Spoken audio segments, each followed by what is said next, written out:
It's got different people. In fact, I had to hire people that I couldn't even pay enough. So that was how we got into the consultancy. My husband said I should turn it to business, and that's how we began. And then from there, we had to, all the while the enterprise was Greenland.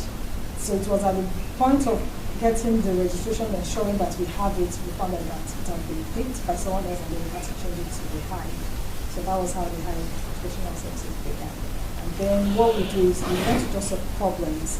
A lot of people say, like he said earlier, consultancy, I'm into consulting, but you really do not know what they are into until you see. A lot of things we do is correcting what the so-called consultants have done, the mistakes in us have been probably growing and growing.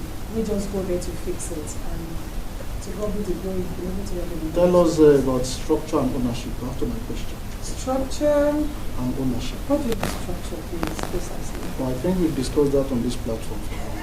Are you a member of this platform? So I think you need to read up on that and make sure that you're able to answer. Can you tell us about your business structure? Maybe she will learn from you. And ownership.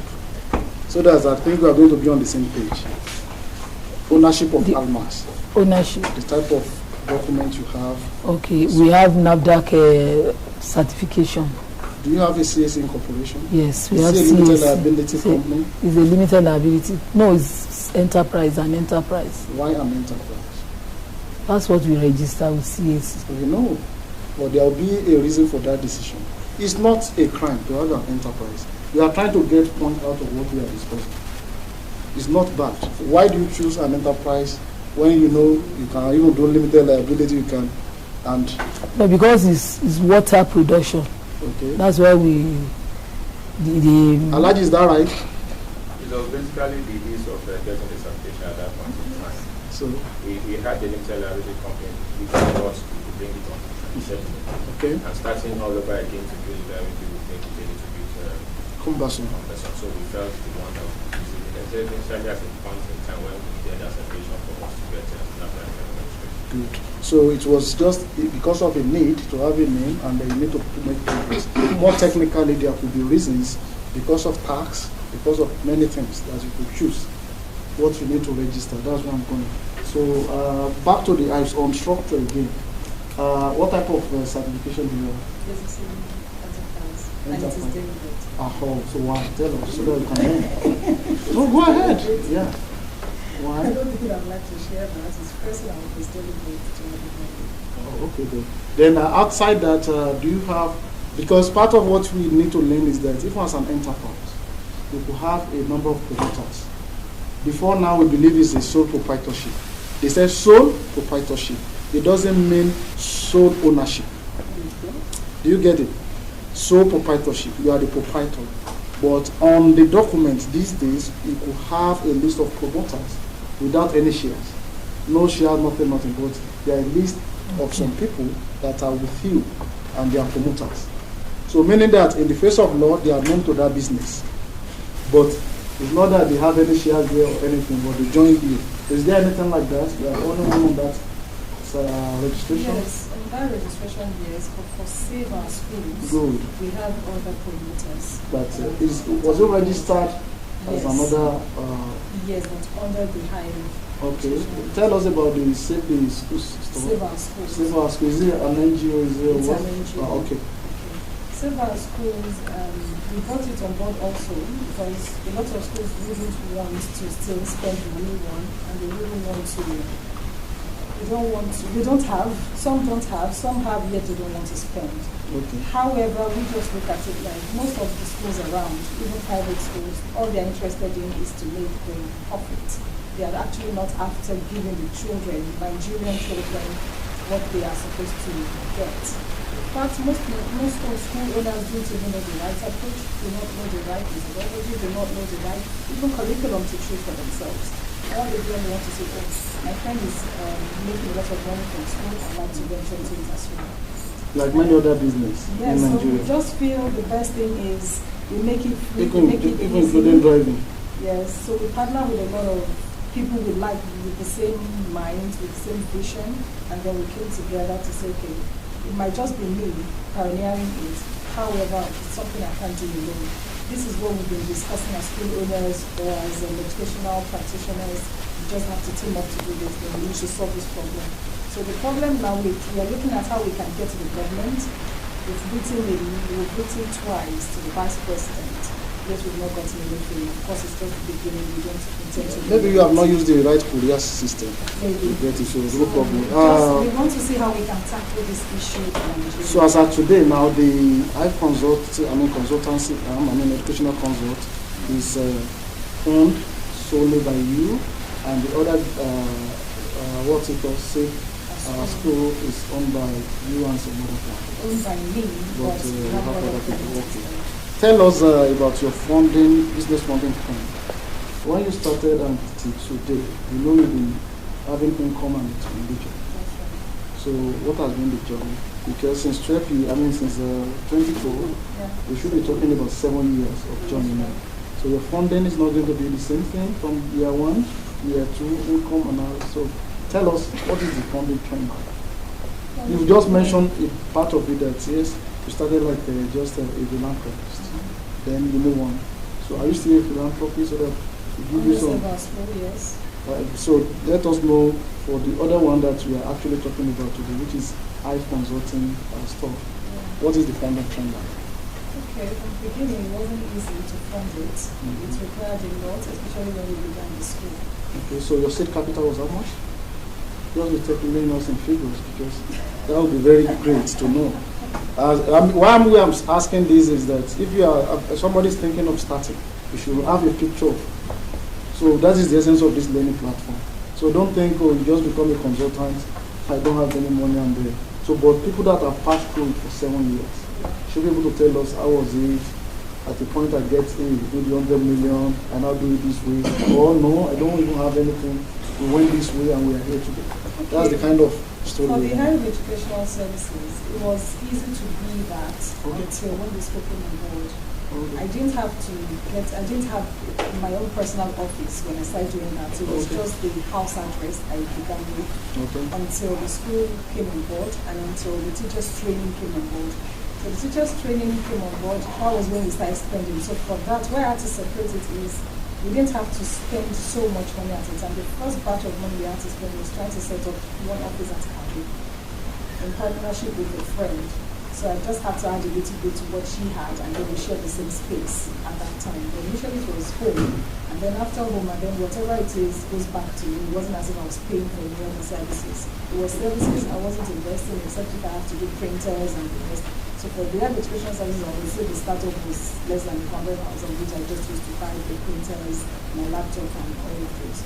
Aside from that, of course, I wanted to start meeting clients. I partnered with a friend at Kadu, and then we spent, I had just 380,000 to contribute to the office space, and that was just about it.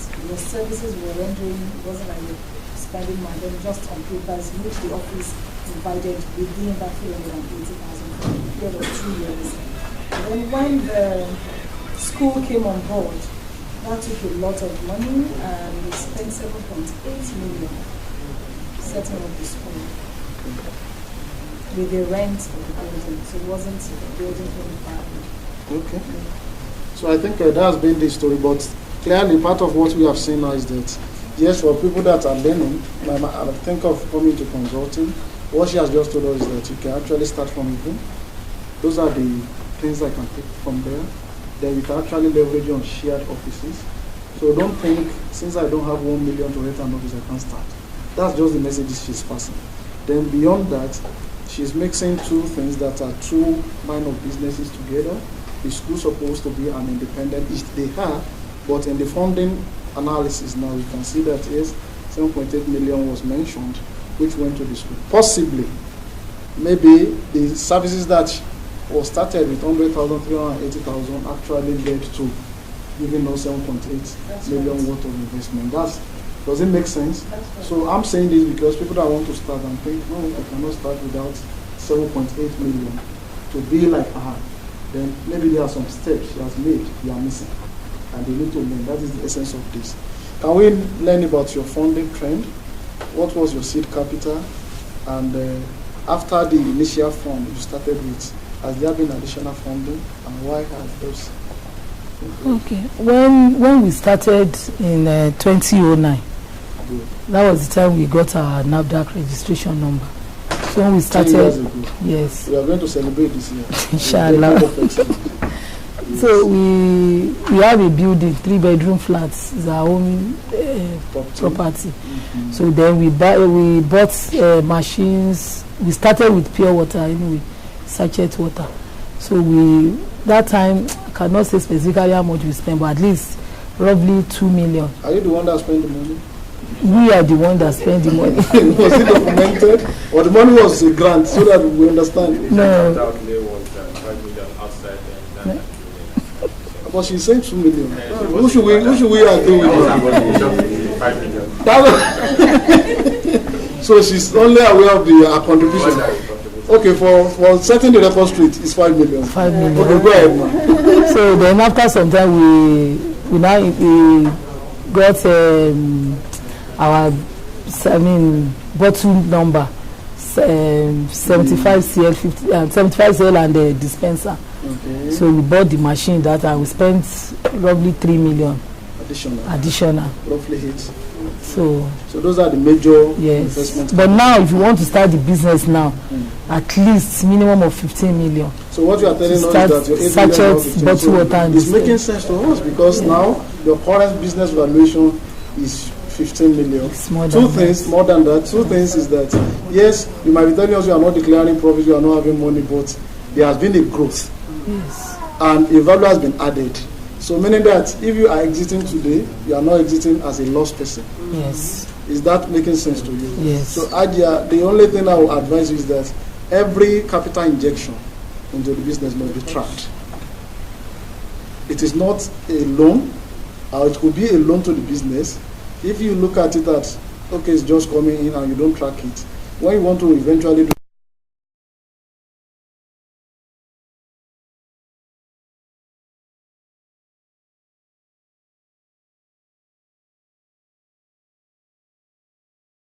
the other time, so we'll come to that. The Hive Consult. Can you tell us about the kind of documentation you have in terms of your transactions? Because this is a consulting work, it has to do largely with services. How do you document your transactions? If somebody is coming to your organization today and want to understand what you are doing and do some analysis on your financials, what happens? Not generally, operations, what are you? So just tell us about documentation generally. All right. So basically, we have something similar to work to our clients. Okay. It may come in different ways. You might have to tweak a little bit of this to suit that. So what we do is, first we have for different arms of what we do. We can mention the same as schools. So we have different folders for all of these. Okay. So for example, we have a folder for the high school, we have a folder for the consultancy services, we have things. And then what we have again is for the training, we have a list of workshop titles or topics that we do, and then to everyone we have slides. So it might not be me that probably would present. I do mentoring as well. So I have a number of people under me that can take it up. So in case I'm not around, I could just call on someone. This is the slide you want. So we have those ones too. You are talking about your modules. Yes, we have Modules. Okay, so Definitely. the transaction documentations. When you have a business, what type of documentation do you keep? Okay, the first thing we have to keep is the engagement. The outline of engagement is the first thing that we need to do. And once we finish with that, we have an invoice. Okay. And then once the payment is made, we have two references. We have to acknowledge the payment, and then we begin. And then we have tracker. The first is done, when is the next payment going to be done, and then we have receipt as well. Okay. And then aside from that, we have the login for every account. It's on Excel. So we just have everything that comes in as it comes. In terms, we have our clients listed. We have the total amount they're supposed to pay and how it comes in and what we have left for them to pay. Okay. So all those ones are intact from inception to date. Yes, till date. From inception, Yeah. not from inception. From when? Um, As a company, from 5 years ago. 5 years ago. Yes. So that was when the realization came. That What was happened? when we felt it's necessary to pack. So, what you have lost is that for us now to even do the evaluation of what you have put into this now, it means some certain years are already lost. But I hope they can be recovered We did an estimate for those years. for those ones, Mhm. but I'm sure they wouldn't be accurate. A lot of things we wouldn't remember to add. But why do you have to travel that journey? No. So the business shouldn't be run under emotions at times. You just Okay, I think those are for the women because men we are not even emotional. We don't know when we lost it. We pick it up sometimes, but we don't. I get back to you. Can I have the type of documentation? What type of documentation do you keep? More clearly that you are actually dealing with products, tangible products. So definitely it cannot be the same thing. Yes. That is the essence of this combination service product. So I mean, you must find yourself either way. So Okay, in our own case, we have records okay. where we record, for instance, daily records. Okay. We have weekly, then we have monthly records that we keep. So we have in the production line, we have records of production, Okay, production. all the things that we produce in a day. We have where we record it. Then sales production too. Sales. We have records for sales too. So what each driver, they have their own records that will record what they sell on a daily basis. Production sales. Sales. Then we have a store too. We have a records in the store, inventory, all what we have in the store. So we have the records for it. As they are taking it, the book is in the store. They write the date and they write what they carry So from since the when store. do we have those records? Since I started B2B. Yes, it's B2B that reminded me. Yes. So your B2B is how many years now? Because I need to 2 discuss years. it from the 10 years. It's 2 years. Or 3 years. So 8 years is where? 4 years, I mean. Alaji, Since we where started. is 8 years record? No, we have it, but the way we are writing it is different. Alaji is thinking, let me. Not really, there are records, but Yes. the director was not well structured. It was a fallout of our engagement with B2B. I will now realize To that. realize what are actually the nature of the document that should be kept. Some people also came out and assisted us in determining the kind of record that we need, especially account records. Good. So we have leveraged heavily on our mentorship of B2B. Okay, thank you. I think why we are raising this is not because of them again. They've moved on. But some of us that might be thinking starting the same business, we cannot make that mistake. That is the essence of this. CEOs are talking to you. These are life stories. It's not that we are hiding anything here. It's for us to learn, nothing more. So if tomorrow you have the phone and you are going through that lane, you should know what to do and what you should not miss again. So Adia, part of what we have done at B2B is that for a whole year, we've done business analysis and intelligence. Yes. And we've realized that these are part of what the people are actually missing in their businesses in this country. So have you applied any part of our business analysis methodology or intelligence to make your business better? Which one have you adopted? Just be specific. Based on your attendance of this place, which one have you think you have picked up and is paying off? I think the records, The record keeping, then data analysis. those one is Those ones. Those are the two that. the IVES. Can you talk to us about business intelligence? How has it impacted your business? And what type of analysis do you want to know you are fine, you are not fine? As a business, not yourself. Business analysis, we took a whole year to treat it on this place platform. We've taken another year last year for business intelligence in imperatives. I know you've been a member. I said those knowledge has impacted your business. Which one have you picked that you have used in your service industry as a consultant? The one that really, I'll use the word minister to me is business ecosystem. Okay. and it gave me. What year was that? What are you talking about? You said last year, upper That's what year. I'm saying. You gave What me year? 2 years. What year was that? That was upper year. That's what I'm saying. Because You for gave you me to 2 pick years. something, you are reminding me something that myself I don't even know when I took that class. No, it was 2 years ago. That should be more than 24 months. It wasn't more than. Okay. Yes, because that was when I picked it. Okay, go ahead. Please. So- Explain what you picked there. Yes, it gave me a clearer understanding about my own environment, understanding my system, understanding my environment, understanding my competitors, understanding the clients that I have. So it gave me a better way or a clearer approach of how to deal with people around me, how to leverage on my competitors and be better.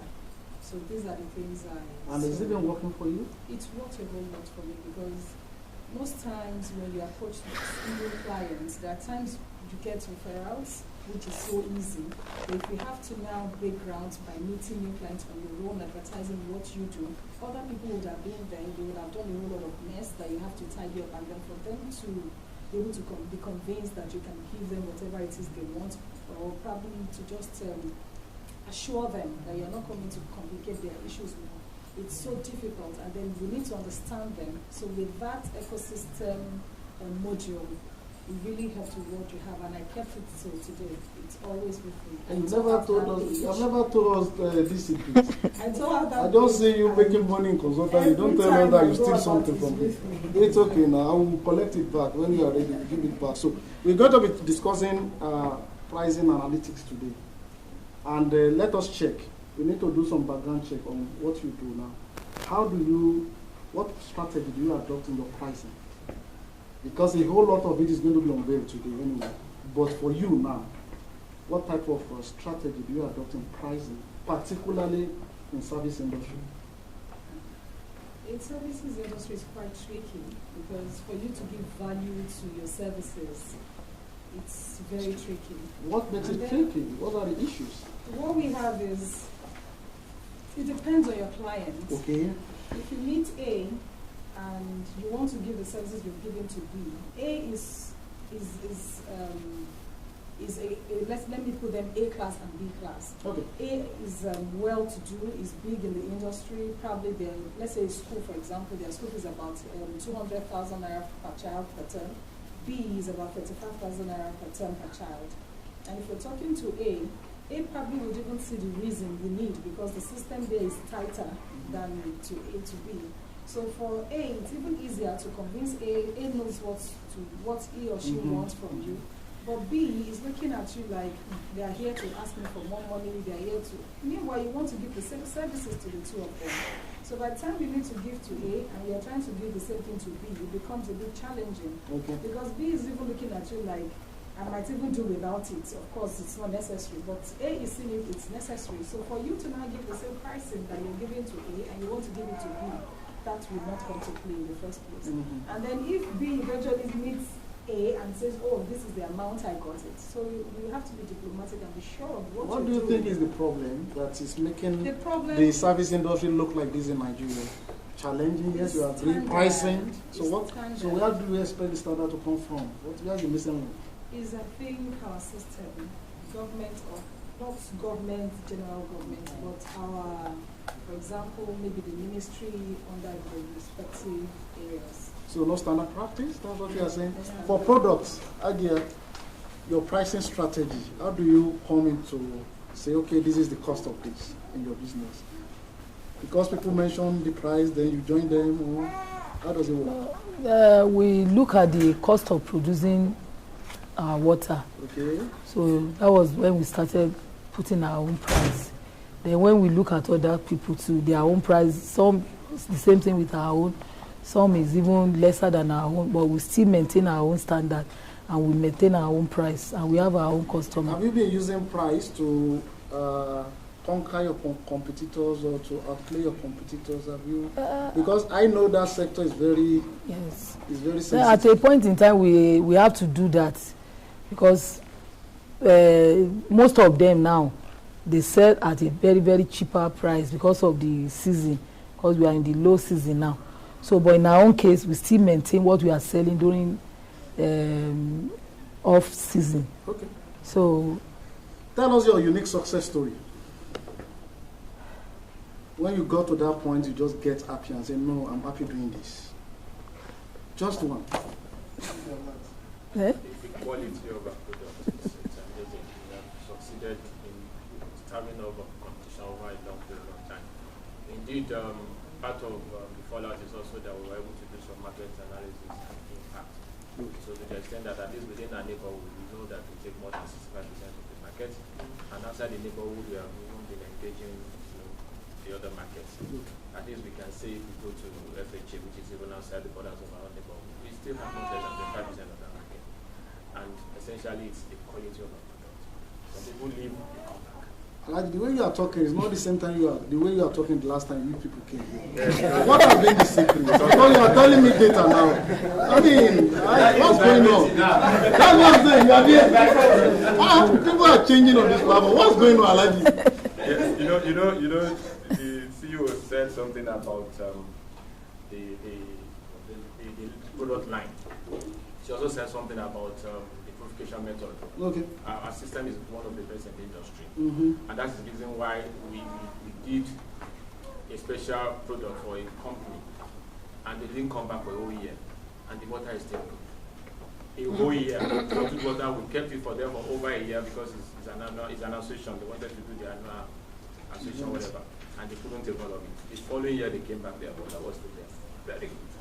And we could beat our chest and say, look, keep our water for 1.5 years, you still have maintained the same quality. So people see that. Even those that say, well, the cost is not friendly, they came back because they have seen what is the alternative.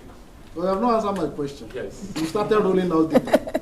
Like your guy. No, we said it earlier that we've leveraged essentially on the knowledge that we have gotten from here. I think the data thing is working now.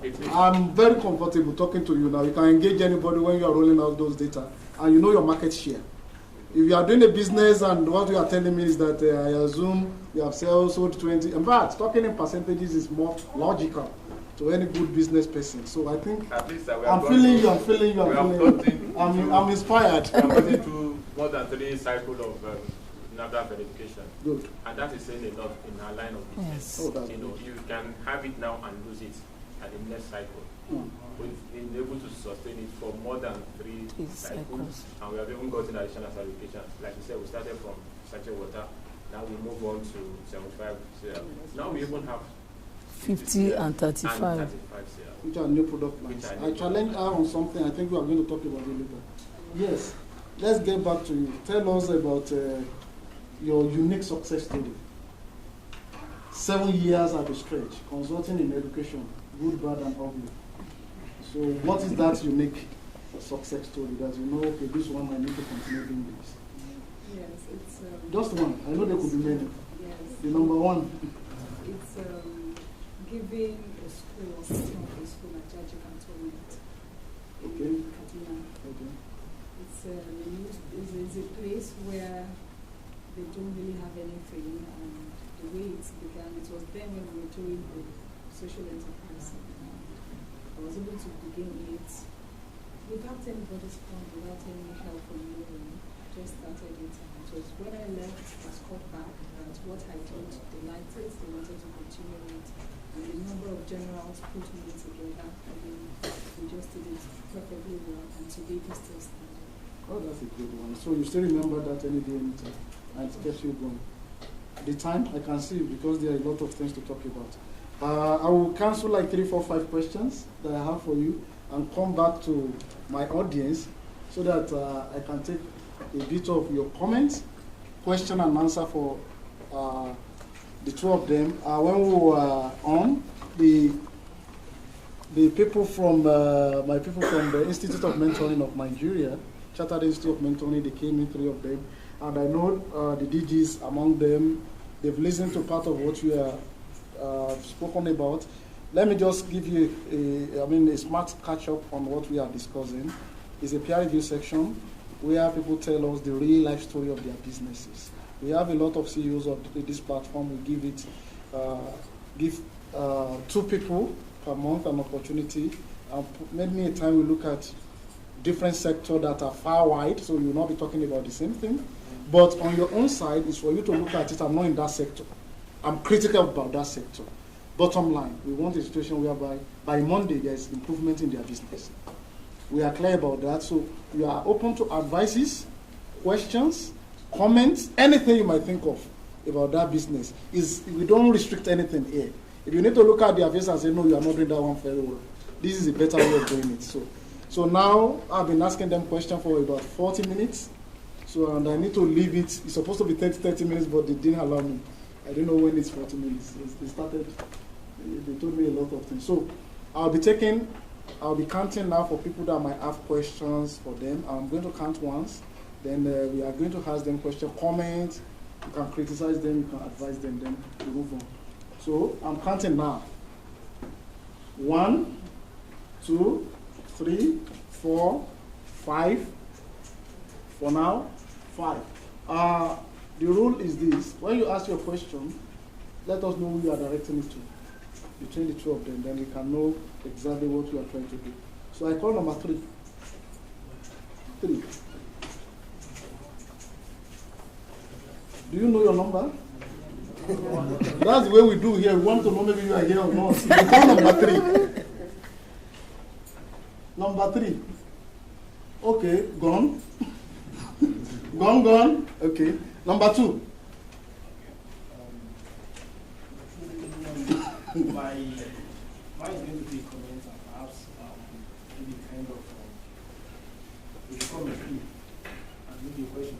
Starting with, I have listened to our 2 businesses that we have today for perhaps for any business that has been standing for 7 years in the Nigerian economy. Whether the record is there or is not there, for us, I think it's a pandemic spirit and is a clear success story, because the resilience that it takes for you to actually survive and weather the storm that long tells that, of course, you are up to something and perhaps you are doing good.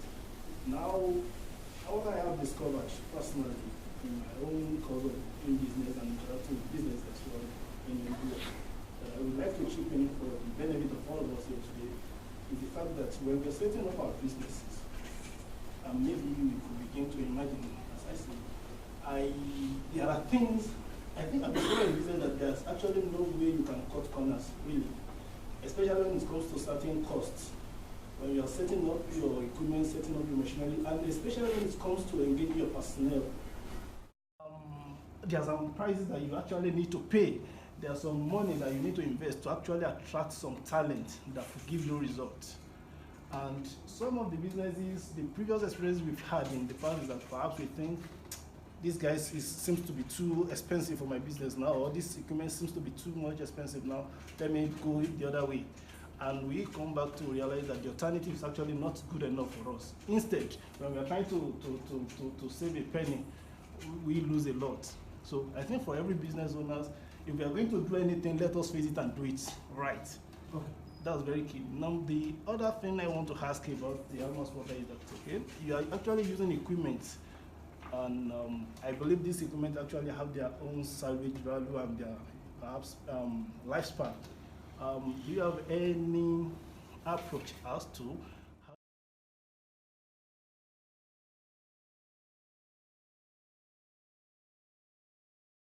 in your industry, are you very much in tune with the trend to actually know when there is some other improvement in terms of equipment that actually save you or increase your efficiency when you acquire them? That's my question. Yes, we have a strategy for savings for equipment replacement. Yes, we have. Okay. Then are you aware of new technologies in the industry? Yes. So are you adopting them? Yes. Little by little? Yes. Good. Number 5. Good morning, ladies and gentlemen. I'm number 5. I think you want to be in this class.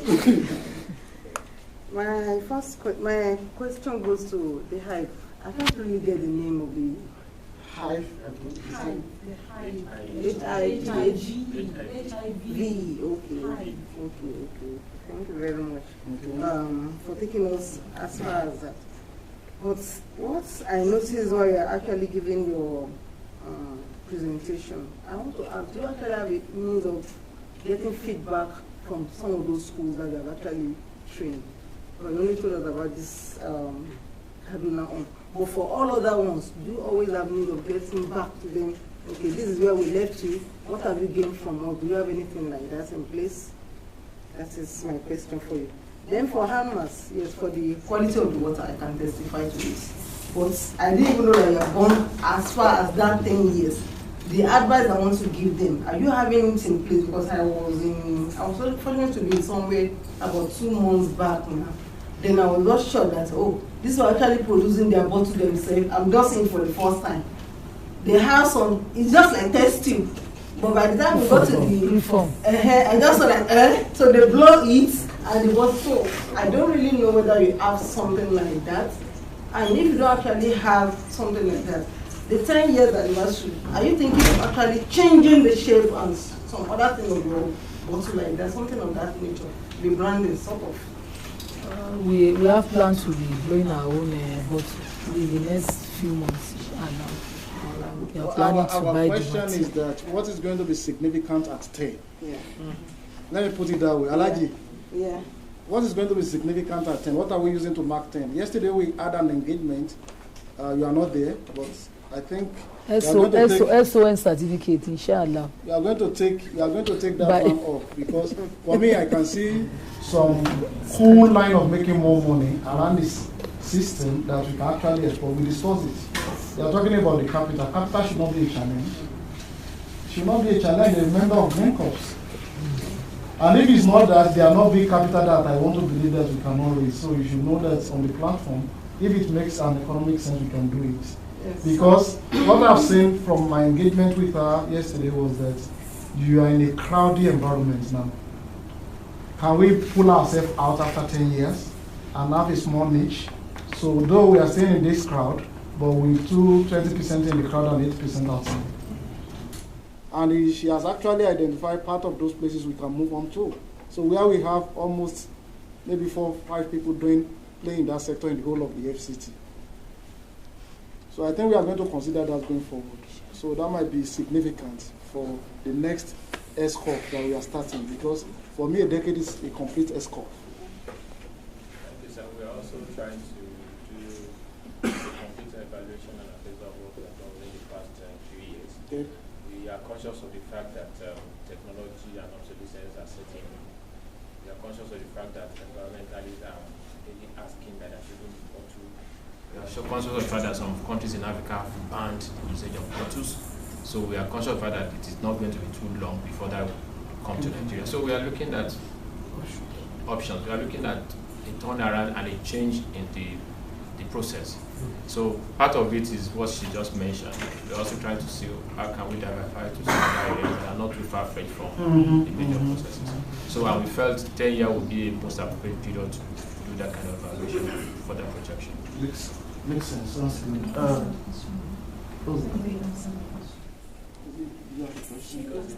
Okay, go ahead. Okay. Okay, over to you. Yeah, she asked how we get feedback from people. I'm sure what you're trying to ask is if our clients are satisfied with our services. Is that what you mean? The kind of feedback you're referring to? Not really satisfaction, because if you are a client this year and I'm satisfied, I still need to progress. So you need to get back to me of how am I doing with my business. So what we do, basically how we work, any school we work with, most times we give certifications to teachers, and we do not release our certificates until we go back and be sure that what we have given you is what you're doing. So because you have paid me to give you a particular kind of services or to train your teachers does not automatically warrant me to give my certificates to you. So for you to get my certificate, I have to come back and be sure that you have the skills, and it's on that note you're going to get the certificate. So I think that gives the feedback. So after that, what happens? I got your certificate, and I turn to another thing. You can be. Let me get it right. What she's talking about, what you've just mentioned, like it looks like an event. There's supposed to be a process in place whereby sustainably you still have feedback. Part of what you could do looks like an M&E stuff. that you can continuously be doing, and you can even conduct some impact research. Oh, we have, like you said, you have a list of your clientele, and you have their database. So can you just send an evaluation form and say, okay, what's going on over there? You understand? In that, when they are filling it, they are telling us we are good. Some are saying, oh, we have been looking for your contact again. Oh, you taught this, that teacher has left, and you should come and take. So definitely, all those ones now is going to bring a new line of business or more business. So if it is more institutional, that's the way I understand what you are saying. So because really, I think that will help the business. That's what it's saying. So that you will not lose focus. In fact, like we are talking, maybe somebody is looking for your number now. And as I see you, you have done wonderfully well for them, and they are still looking for you, but no feedback. So I think that will be fine. If you can do it periodically, it could be maybe twice in a year or thereabout for some school. Number 2, okay, we've done that. Number 1. What number is your number? 1. This is number 1. 1, 2, 3. Okay, number 3. Since you are here to talk. Good afternoon, everybody. Good afternoon. My question is about waste management in the service industry. Okay. I'm talking to probably for production, you can see how it goes to works, it goes better. But for the service industry, what we track is time and sometimes like that. So I really want to know how waste can be managed in the service industry. If, for instance, somebody buys data for 25,000 per month, and some months you serve 3 customers, some months you serve 13 customers, like that. Because the waste management in the service industry is going to help maybe do pricing proper, because pricing and waste management in the service industry is something that is challenging my business right now seriously. So I'd like the Hive to, and other members of the platform to advise. Like in services, when it's a project, it's easy for you to do some tracking, and you can just be sure that, okay, this is how I'm managing this waste. But when it comes to services, it's quite abstract. It's not something you can really say, this is how I want to go about it. Nevertheless, it doesn't mean it's not there. Time, you have to be sure that you're spending it wisely. Your resources as well, you have to be sure you're using them wisely. Even the staff you have at the same time. And the main thing I would like to say here is, like you mentioned, in some situations you have probably data you spend it on 4 clients this month, and the next it's 13. It just depends on how it comes. It's something that you probably may not be able to predict. And at times, for some situations where we have services that we render on weekly basis, monthly basis. There are some that you just expect, and at times you probably would want to just reach out to more people, you want to do more advertisement, you want to do all of this, which may not actually get back to you. You may not have a return for that amount or whatever it is, the resources that you have invested. So to really say you're going to manage it, it's tricky, honestly. Okay, it's not tricky. It is not. I'll get back to that. It is inevitable that you would have. Have it. I'll get back to that when we are going to have a section. Do you know, in modern management, using your money or having plans to do promotion for your business is equally a waste of time? Because the truth of the matter is that if you have been somebody that is analytical, you can predict. You can have some forecast. You can have some models around what you do. Let me give you an instance. There is a company in this country, very big, an international, multinational. And just last 2 years, they decided to say, out of the 50 clients we have, we just want to have 4. All 46 should go. It's like your clients too. You have all of them listed. But you decided to say, okay, I want to keep only 5 because of my time and my... but something will have told you that. It was these analytics they run, and they see that 80% of their time and expenditure are being spent on these more than 46 clients. And the guys that are paying the bills, all what they are using for them is only 20%, and they are the one paying the billions, only 4. So all of these 4, They're actually contributing more than 80% of the income. So why all this crowd now? Because this crowd, that is the essence of getting a lot of staff to service them. So the personnel cost is high. And you are saying you are doing, what are you doing? So if it's going to be two and it's going to be two that makes sense, out of 200 million people in Nigeria, I'm fine. Why must it be 50 that is nonsense? Because there is no way you want to keep those 50 without using some cost. Remember, you just mentioned the issue of time. The currency for anybody that is in consulting is time. And what you don't realize again is that moving from business to motivation now, in motivational talks, will let you realize that your time equals your life. You waste your time, you waste your life. You wake up, you don't go to anywhere. The only thing is that if you are 49 plus 1 day today, tomorrow you are 49 plus 2 days. That second day is not coming back. So it has just gone to zero. So whenever they say you are 50 and maybe the debt is 70, you discount that. Because so you need to account for it. And if you say you are sleeping that day, so be it. And that very day, somebody is becoming a billionaire. That same day. Two of you are looking for the same opportunity. You are sleeping, he was there. And it happened. So in service industry, really, time matters. Why do you have to take up some assignment that you know is distracting you and you are not getting anything from it? But for the sake of saying you are showing yourself to be busy, because we like the word busy in Nigeria. You are busy doing what? Okay. Number 5. Okay, number 4. Number 1. Number 1. Good morning, everybody. Good morning. Thanks for having our Section. presenters for today. And really take one of the things from what you said. Because every day we learn. So my first question goes to the high concept. So we've been talking about the poverty, terrorism, and the rest. But I want to ask, what are the challenges facing school establishment in Nigeria? Because we need to know that, but we can continue to do that.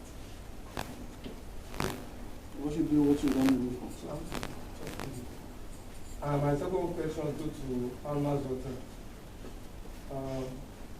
I want to ask about pricing issue. You know, in the industry, water industry, the price is not regulated. Okay. In which is causing problem. Number one, you said the water is good, fine. What about the station where people are saying water is the same thing? Mr. is selling water, this selling water. And the customer is telling you water is water. But we know water is water now. I've been asking, how do I know? To drink what water I drink. So how do we do How do I that? identify it? I don't know, really. And thirdly, issue of delivery to the customers. Okay. So how do you do that? Because I want to tap from your knowledge.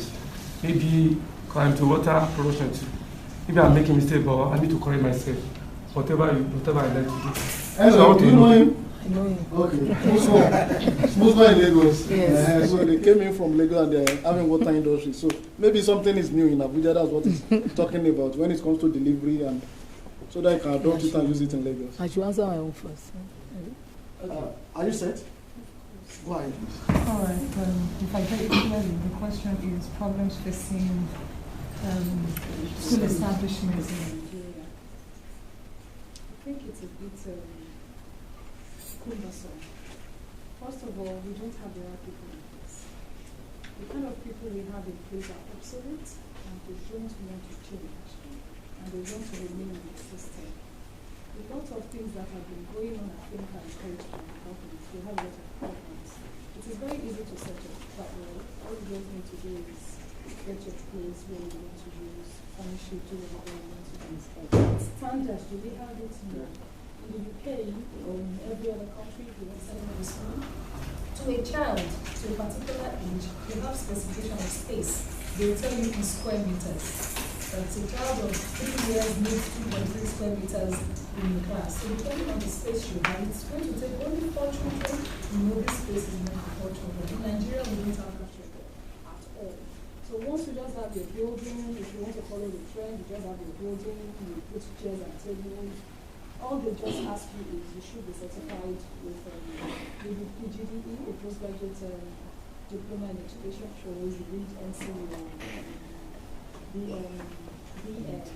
So that's just what we want to see. And then another thing is, even if you want to do the right thing, because they don't have the understanding of what the right practice is about, you tend to have issues with them. Are you saying the fools are ruling the wise? Yes. That's what we have here. I just want to understand so that I will get it clearly. There's something called quality, Department of Quality Assurance. Those ones That's what I want to hear. even made problems more complicated. Because Instead of solving it. Instead of solving it, you will have inspectors come to tell you this is what it should be.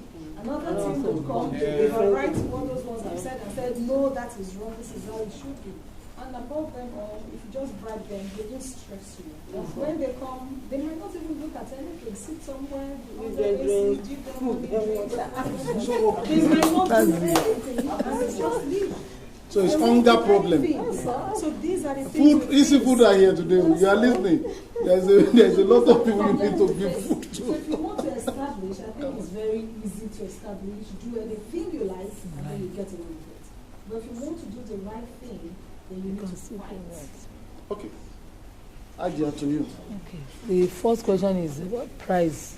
And how do you go about price with all these unregulated things? We like in Abuja here we have a Atwam, but in Lugbe we are not functioning. Everybody just put their own price. So people are selling 70, 80, 90. But in our own case, our own prices, we have two prices for the wholesalers and the retailers. So we have 80 naira. 80 naira for those people that consume the water in the house. Then for the distributors, the dealers or wholesalers, their own price is 80 naira. 70 naira. So that's not doing anything.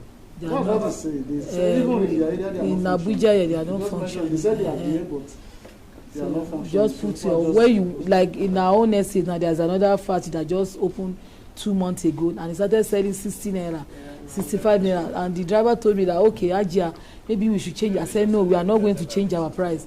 We still remain 18 naira. And after 3 weeks, they started coming back to us. We are going to talk about it a lot. So the pricing strategy. Then as for the delivery, we have like 4 trucks that deliver water to both people that drink it at home and the people that are selling it. Last question, please. Because of our time, we have spent 10 minutes. Not even a question really, but just like an advisory for the both of them.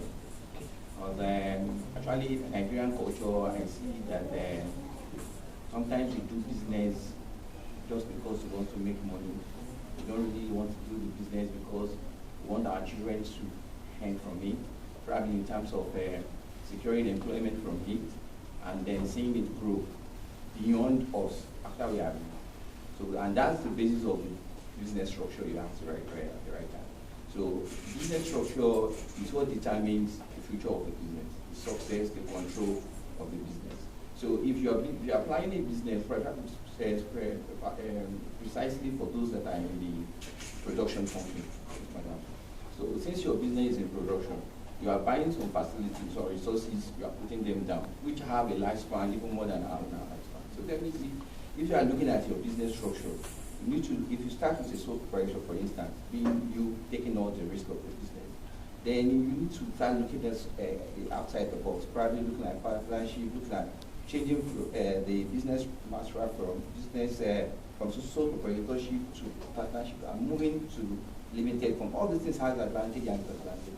You can get a small consultant for that as a formation level. Then that's that on that. Then on the area of uniqueness of your business, the difference between what others are doing and what you are doing, that's just the gap you need to fill there. So you need to come up with something that will differentiate you from others. So it's very, very important. And just in one sentence, that if I ask, you can just say, so then they will understand that, like Cascade Water in Lagos, I give them glory because I stay in Maryland, I was brought up there, so I have opportunity to work there. So I know if I'm in Lagos, I don't take anything less than Cascade. But some people take this one from Coca-Cola. Eva water. And that Eva water to have different, I think from the location. So if you take the one in Lagos, you see if you are a water person like me, that I understand the taste, because I work in the industry. So I have idea. I don't work in the technical aspect, but I work in the class, so I know what it is. What I'm saying. So I think that's you need to come up with the meaning. And it might not be from the product, right, per se. It might be from your knowledge, probably from your human, one of the staff in your office, maybe that have the technical knowledge, understanding about purification of water. So you can use that person as your USP to know that, okay, this is the difference between this. You define that statement and you come up with something compelling there. Then the third D, which is the area of funding capital. Really, because the way you get your funding, the way you get funding does not, it comes so freely, or it comes in a way that you don't calculate your funding based on what is available. So, because I have been into kind of understand the kind of situation now, so I know how tedious it is when it comes to funding. So, you need to go back and rethink about your funding. You are thinking of 2 million, for instance. You might have been thinking that 2 million will solve all the problem. But the money available is 1.5 million. So, how do you manage that? So, you need to look at it. So, that was even go back to your business structure. It even change your, because that's what's happening to me now. So we have to change the business structure. And the shareholding. And it's to become the shareholder, because we cannot get that fund. And everybody is looking at the risk coming in. So you have to, and somebody has to bear that risk. So if I'm giving 40% of the risk, this one should buy it. So instead of only you taking all the risk. So that's the. Thank you very much. I think we need to stop this at this point. We appreciate the two of them. A lot of us might have some questions. They have 4 questions each with me too. They can pick it up anytime they want to pick it up. It's my personal gift to them. So that we can look at that together. Now we're going to have like a shift period of just 2 minutes so that we can go into this section. I want a situation whereby I'll be the one that will pay for the time that has been spent now. So I might be talking to you for just 40 minutes instead of 1 hour on price analytics, so that by 12 we can take the 2 other sections that has to do with our business pitch. And the DG, which is our guest speaker today, will be talking to us broadly about mentoring. And I know there are a lot of you that are mentors here, so you can get certified. Don't let me tell you what he's going to tell you. So by that time, thank you very much. Appreciate you for coming. And we hope you have picked 1 or 2 things. So, and Adia, it's been a wonderful time having you the second time. So when next we are having you now, I think we want to have a better story, more statistics. Thanks for coming. Thank you. So thank you everybody. So let's just take 2 minutes to greet ourselves then while the slide is going to be set. Meet new people.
So can we be together? I think it's 2 minutes. You need this? Let's go. You going to complete it? Yeah.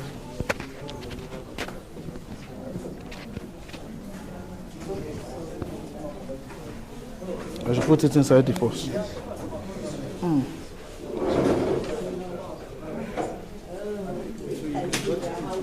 Huh? So, today we're going to be talking about price analytics, and I think for the 2 businesses that are presented, you could see some gaps when it comes to their pricing models. The price analytics essentially is part of our series for the year, and I think before now we've talked about issue of sales, we've talked about issue of market analysis, a lot of them. And like I said last year, we discussed about analysis, but we are going to analytics now, which is different from analysis. So at the end of the day, what we want to achieve is that you should know the right tools that you need to deploy in your own business to give you the kind of result that you want. So, but for every business, I want us to see this as my icebreaker. Like I mentioned earlier on, you need to understand that some of the businesses that we say we are running, we are actually doing philanthropy. Some people are calling social enterprise. I forgot to ask for the definition of social enterprise the other time I was speaking about this. And there are some of us that are running business enterprise. In all of this, many of us believe this is where we are. But some of us are here, and some might actually be here. But out of the three, do you know this is the most senior among them? People actually mix the definition. If you are not a business enterprise, an entrepreneur, you might not be a social entrepreneur. Because what this one is talking about is that a portion of the profit that this guy you have made from here, you are able to make it to be useful, to make huge impact in the community. You cannot do this without a profit. The source of funding for social entrepreneurship comes from business entrepreneurship. Some people, they don't want to go into that. They want to keep it at only business enterprise. So that's why you see them having foundation or charity. For example, Dangote Foundation now. Dangote Foundation is playing around this area. But the Dangote industry is here. Are you getting it now? So many people believe when you say social entrepreneurship, what it means is that you are not going to... What is your source of funding in social entrepreneurship? It must be somebody's profit, a portion of it that is being appropriated for charity that you are either managing. Or in your own business, you are not asked to only make profit. You are out to make both profit and impact. So we need to get that.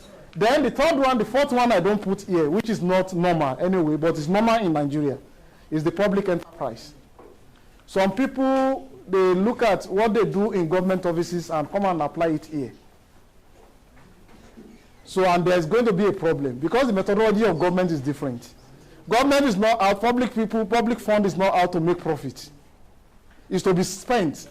If they like, they ask you to talk about it. If they don't like, they just leave you with it. So you are not doing the same thing. And this has to be understood. At any point in time, in this part of the world, we do conversion or movement, we're doing this cycle unknowingly. When somebody comes, many of us, when we are running our business now, we don't have any special account for our non-operating expenses, for example. So if a friend comes and you are doing a lot of things that has nothing to do, but as the MD, you are just saying, release this money, and they are releasing it. So at the end of the day, it's either you are fooling yourself by appropriating those funds as possibly you can call it an interest. But really they are not. They are taking, in fact, many a time you are actually spending out of your capital unknowingly because you are doing some charity. Some people are in business but they want to do politics. Where is the separation? You are laughing because you know them. And you see a lot of them, they say, I'm a businessman, it's coming from my business. So many people, when they lose, the business is dead. That is when you are going to know that, okay, it was the capital he was spending. Or himself will realize anyway. He just believes there's one. Then again, where the confusion comes is that all the money we see in our account in this part of the world, we assume it is our money. Until when the owner of the money or the business that owns that money asks for it. That's true. I was looking at 2 million in my account. That's why I issued the check of 1.5. And then you wake up and say, no, somebody said you should keep 500,000. So I don't have any money again. I'm in trouble. So it happens a lot. And really, we need to understand. If you are doing philanthropy, there are things that you need to know about it. If they are doing social entrepreneur, if you are a social entrepreneur, there are things that you need to know about it. And business enterprise, you need to understand it very well. Then don't let us use the same methodology for all of them. That is just by the way. And today we're going to be talking about this. My new thing that I try as much as possible to do now is to look at how we can use science to influence business. And that is why you go the analytical way we have been talking about. There is no business you want to do among all of them that doesn't have a price. It's either you are using your body. By the time you use your body for any enterprise, for example now, eventually you might need to come down to say you are very sick. Are you getting it now? If you are not taking the right nutrients, when you are reading and you have headache, you must use that money to buy paracetamol. Are you getting it? So there is a price for everything. Even for sitting down longer than necessary, you are going to pay a price. But when you are going to pay it and where you are paying it, that's what I don't know. Some will land in the hospital. Some will say, no, instead of doing that, let me take some supplement to make sure that I'm fine. So really, at any point in time, what determines business success is the pricing. It's a very key determinant. When I was talking about the 3 business models now, government can take fertilizer and sell it at 2,000 naira. Am I right? It's a price. But you that you are importing fertilizer, after looking at everything, you might not be able to sell your fertilizer less than 7,000 naira in the same economy. But it's a price too. You understand? But if I want to be a social entrepreneur now, and I'll say, okay, I'm going to be selling my fertilizer at 7,000, but for every 7,000 worth of fertilizer that I'm selling, I'm going to be keeping a portion of 100 naira. So I'm going to make that one to be growing to a point that I can buy fertilizer that I can go and donate to a particular place. In your own case, you are doing business, you are making impact. But for me, if I'm standing by business enterprise, I will take my 7,000 and I will spend my profits any way I like it. I don't have anything to do with any charity or any organization or anybody. Do you get the logic? But everybody is giving a price. So what determines the success of whatever model you are running is your price. And essentially, it's a sign of profitable growth. If you want to be having a profitable growth in your business, 2 things together, you want to be making profits and you want to grow. I've made it clear in this section one time ago that there's a difference between profit and profiteering. Sustainable profit can make you to be profitable. You can make a profit, which is an event. Being profitable and profitability is a process. Am I making sense? So those are the difference between all of these. And there are dynamics that goes into pricing, analytics. You need to understand the cost very well anyway. You need to know your customer's demand. You need to know your business competition. And at the same time, look at your profit objectives, which is going to be defined by the type of enterprise you are running from beginning. That is why it was an icebreaker.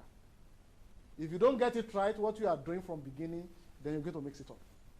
The objective is going to be confusing. You are going to confuse yourself at a point. Then your accountability becomes questionable. Then moving on, you're going to see that there's no way you want to talk about pricing without cost and profits, which must be covered. In any way, all of these I've mentioned. Profits to government is service delivery to the people. That is their profit. We have fraud, Abi. For example, when they come out, they say they want to have a sukuk the other time now. They collect about 100 million. You know they are paying with, what's it called? What's it called? There's, it's not an interest that they pay on that. They are paying with a coupon, 7%. Meaning that for the 100 million they have taken, they are going to pay nothing less than 107 million. If it's 100 billion, they are going to pay like 170 billion, thereabouts. So that profit to them is the service to humanity. For example, part of it is that they've returned their government. You people, they are not giving you money, but maybe you believe in the process, or maybe there's anything, I don't know how it happened, but you voted. You understand? That is the kind of profit that comes back to them. Meaning that it's not every time that the profit must be monetized. So, but for every price, there must be a cost, and the profit must be covered. And the best strategy for you to actually lower any price in your price control is to lower costs. The moment you attack the cost, the price will come. You can have that control. Any other method are secondary. But if you can attack your cost, you can attack your price. You can control your price. And really, for every businesses, you must be able to assure yourself of the sales price. And this one goes to some technicalities that I'm going to show you later.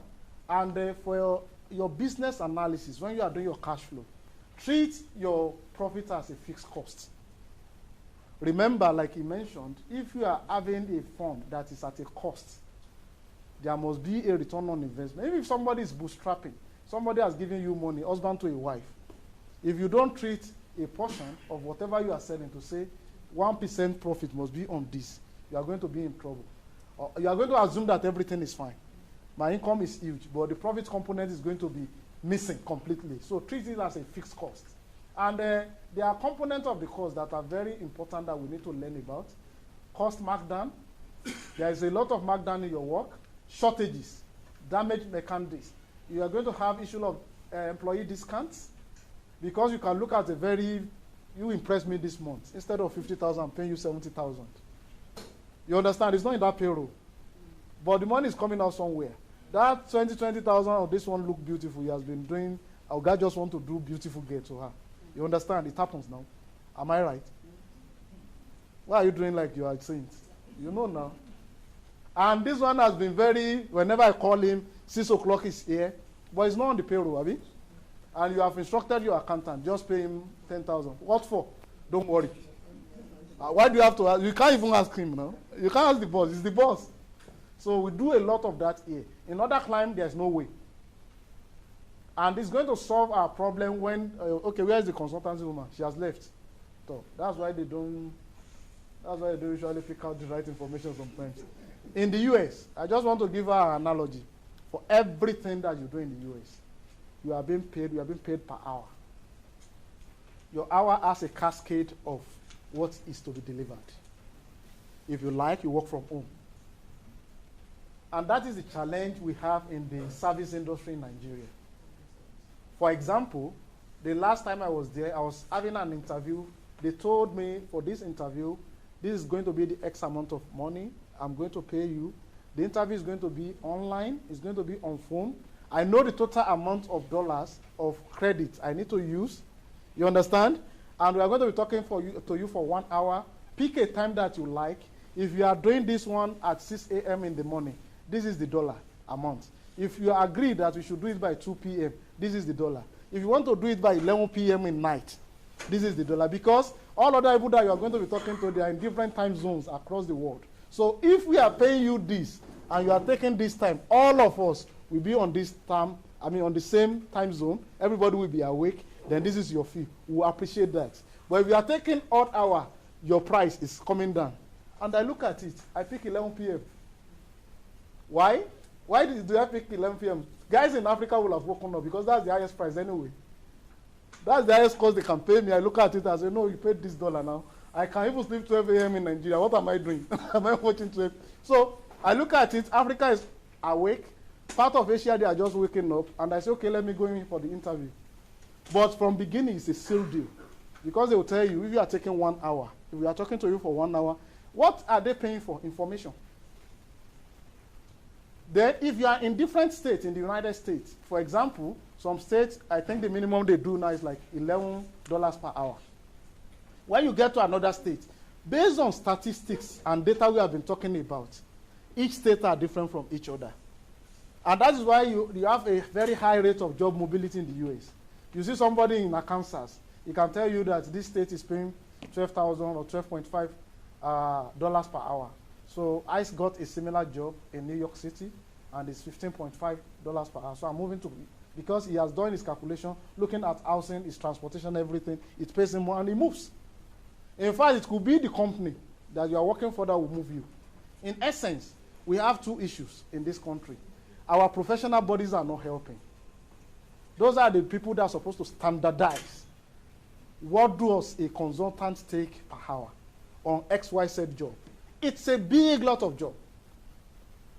Really, people are going to do a lot of analysis to come to that pricing. But at least it can be advisory. If you are talking in the US for a certain hour and you are at a level, if you are talking for 1 hour, you know how much you are earning. You don't negotiate it. It's there. In their budgeting, it helps them. Government today is spending a lot of money on capacity building. Why? Because there is no regulation or standard. The same capacity building I will do for you in 1 hour, and I will do it at 10,000 naira. I can do it in the next door for 100,000 naira in this country. So that is why the arbitrariness, and it's taking us nowhere. So really we need to check that, and professional bodies need to come in because each profession are different. And you know when government is losing it already, there's no way you can say government should come out. For example, we are talking about entrepreneurship now. Who is going to determine the price for us in Nigeria? Is it NDE or SMEDA? It's SMEDA. Why do you say SMEDA? What of Abuja Enterprise Agency? They are the one championing the calling entrepreneur most times, having a team, discussing about the future of What happens to NDE? I don't know agency of government. Do you know they have a DG too? What about the intervention that the CBN is doing on entrepreneurship? What happens to the intervention by the World Bank through the Federal Ministry of Finance, through entrepreneurship again?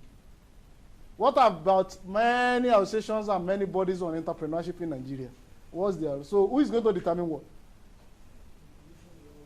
Incubation development centers.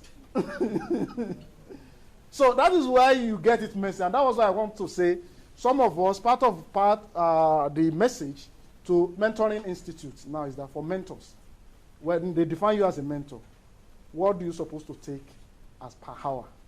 Private mentoring, these are things that, yes, it goes into a long analysis, but we need to come up with something, at least as a guide. And again, it might be state per state. We can go to that level. If I'm coming to mentor in Abuja, and where I'm doing the mentoring, I'm even paying like 400,000 for the space. For example now, am I going to charge the same thing as somebody that is going to maybe Kogi, where the space I'm using there is 20,000 or free? So those are the analytics they've done in the US to say, okay, for our city. For example, again, let me give you an instance. If you are moving from Mississippi State to, it's not Tennessee, no, Tennessee State. Between the two of them, if you drop nylon or any trash through the window in Mississippi State, you are going to be fined $250. $250 is like how much? 75,000 for mistakenly throwing your pure water nylon that we do like. But if you try that in the next state, Tennessee State, if you try that, it's going to be $1,500. So many rough people, they come to live in Mississippi. You see them sleeping in Mississippi and they go back to Tennessee to work in the morning. So when they are entering Tennessee State, they are aware. They don't even carry anything that will allow them to mistakenly drop something. People are that conscious within the same country. So we are talking about where things work. And really at organizational level, we can try to say, okay, for us, this is we. Then I think we can make a lot of impact. There's a lot of time that you can change your price when you are actually having a new product line. What keeps a business is that you continuously be having new product lines. Just look at it. That's the essence of innovation, creativity they are shouting. If it's not giving you a new product line, it's nonsense. Then changing cost. You need to actually manage. That's why they are talking to the production people. Check the new technology. For example, in this country, one of the multinationals just wind down. I don't want to mention, they have very big investment in Lagos. In fact, I think the hotel that they have in Nigeria worth over 90 billion. They want to sell it. They are actually getting out of the country. And what really happened? The installations they did about 10 years ago that makes them the leader in the market. It's not dynamic. So when government change the gauge of what they are to produce, they need to change the entire line, which we call them a fortune. Whereas there is a technology in Japan that I know one of my clients has adopted that allows them to just change a probe to get the gauge. And that technology has been on for more than 20 years. But they don't realize when they are investing and they bought their stuff from China and India 10 years ago. So because of that single statement to say this technology, you are changing from 0.1 gauge to 0.05 gauge. They just say it's better we leave. Because it's like start over again. Part of the money they have now made, they've used it to invest in an hotel that's worth over 60 billion. Now, the only leverage they have is to sell it at 90 billion and cash out with 30 billion and go and rest. However, the sad part, more than 10,000 people have lost jobs. These are a real life story. I don't want to mention them, but I know them, I know their data, and so really, you know them. I don't know, maybe you know what I don't know.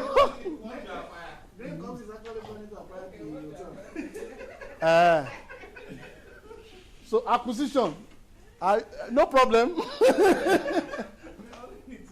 So changing the market, new market entry, actually demand new ones, changing price, enhance customer income.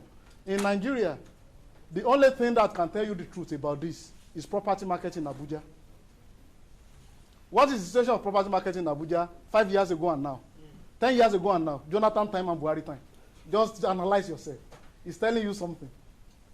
There are some property now that, in fact, I've had a client that is telling me that there are some of his property, they are 2 years old now and nobody's inside because of the standard he has set.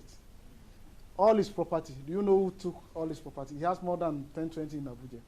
Or the people that took his property, they must be people that are working in embassies. That is the standard he set for himself. He doesn't give to, even if you are a minister, he doesn't deal with, so he moves from embassy to collect his money. So when this recession or what have you, I don't know the name of our problem, when the thing came, and the embassies were like, come on, the foreign direct investment that is coming to this country from our country is getting lower. Embassy tariff and the allocation to embassies are being cut, led by the US, and others are following. You understand now? So they look at it and say, come on, we can't be living in this kind of an house. If you know you cannot work in Nigeria and take this envelope for your accommodation, come back to the US. It's that bad. You might not know. This is your envelope. Just say the total property you can take is 300,000 or 500,000. How you want to do it, don't tell us. Is it hotel? Don't tell us. You know, that's their style. They give you an envelope.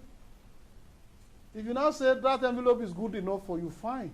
Meaning that if you have been living in Asokoro, like here, or Maitama, you might come to meet me in Lugbe, where I'm waiting. And you might not even be able to stay in Lugbe because Lugbe is 701 million now. You may need to move to Kuje. But the beautiful part of it is that you have a car that will be carrying you, official car. So what I'm saying in essence is that when you check this place, when there is enhanced customer income, you're going to see a lot of purchases. You can change your price too. But if you carelessly change the price of your property now, you increase it. All of them will just, you will think they have meeting. They will not tell you when they will leave. That is, I don't know, maybe we are feeling it in Abuja. People will just quietly park and say it's for you. Before you can't leave any new property in Abuja for 6 months. They will have come. In fact, they will have said 2 people paid and try to settle you, but things are changing. So that's what we are saying over there. And there are a lot of price determinants, cost, freight charges. Many of us, I'm painting 2 of them. I think one of them, this one I'm going to explain what shrinkage means. But what is important is that many a time we forget these freight charges. Because we use our car for both business and personal. No be so? Okay, which car are you using? Is it for your business or your personal? Tell me the one that you bought that car for. Because you are taking it to the church now. Abi? And if you want to go and greet your friend, it's the same car. It's the same fuel. So which one is official? Which one is personal? So who is now paying the bill? Is it the business or you? Which one now? So a lot of time we forget freight in our calculation for anything we are purchasing. If somebody has helped you to buy this thing from Lagos, you know there's a freight if you are reselling, but you just forget completely. Remember that when that person was coming, he told you that, well, if it is even 2,000, just add, oh, this thing is heavy. But because you have had an environmental price that is affecting your head, you just say, hey, he has brought that and sell it the way we are selling it to. And a lot of times, I think it's a problem for us because our system does not separate things the way it should be. Same shrinkages. When you have sales, particularly products, or even services, you have somebody and he said, send your proposal. Do you know there is a cost for preparation of proposal? But many a time, we send a lot of proposals. Okay, I think last month, something happened to me in this office. I was just sitting down, a friend called, a consultant. Say, oh, somebody in the new, is it Gombe? I don't know which governor in the north. Is interested in something. So, and he has contacted me. So we need to work for that person. So I said, okay, I'm in the office, come now. He came, and she came. And I said, hey, so these 2 lines, I will know you are the expert. You write about this. Me, I'm already writing about this. I said, calm down now. Where is that person? He says in revenue mobilization, something. I said, okay, fine. That's a big one. I said, okay, let's talk to the man now. What was he having for the proposal preparation? He said, do we have to charge for that? I said, I don't write anything if I don't have money now. I can't write nonsense again at my age. Because he's telling us, I'm presenting it to the governor. He was playing. And anything I tell the governor, he will listen to me. You know that kind of, and I said, okay. Tell the person that we are going to write this, but for the concept note, we are giving him, how much is the concept note? He said he has not asked him. We say, you are telling me something. Okay, let's ask him now. The man is rich, he will pay. I said, okay, oh yeah, let's call him. He said, okay, I'm with my partner, a consultant, and I said, yes. Oga, good afternoon. You said you need a concept note. How many do you need? He said 4 for different projects. Okay, this woman is taking 2, I'm taking 2. For my own, I don't know what you discussed with her. For my own, how much are you paying? He said, what is going to be the total cost of the project? I said, I don't know yet. But what do you have in mind? He said, okay, let me talk to my colleagues, and we are going to get back to you. Since that day, they never come back. So my sister now called after 2 days, say, I've been doing this thing for people. I learned new thing in your office. So people, I said, that is them. Because for me to prepare a concept note, even she knows, the one we sent to the US for a grant took 2 pages. It took us 2 weeks. 2 pages took us 2 weeks because there are details and there are prescription of the way you need to follow through your thoughts. So I should take my 2 weeks writing for you, and you are presenting it to a governor, I don't know how many billions you are making, and I should do that free of charge? But why are they asking? A lot of the so-called consultants, they are doing it for them. And that is why they are busy doing. I ask them after 2-3 years, you are a consultant, you can't even change dress. You say, I'm still consulting. What are you consulting?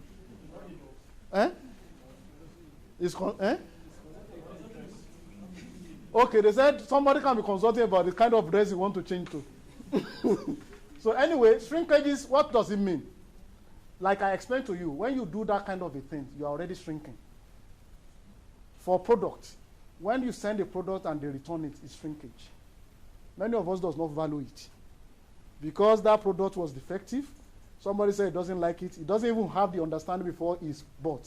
You know, you use a freight amount to send it, and a freight to send it back, and for you it's a return good.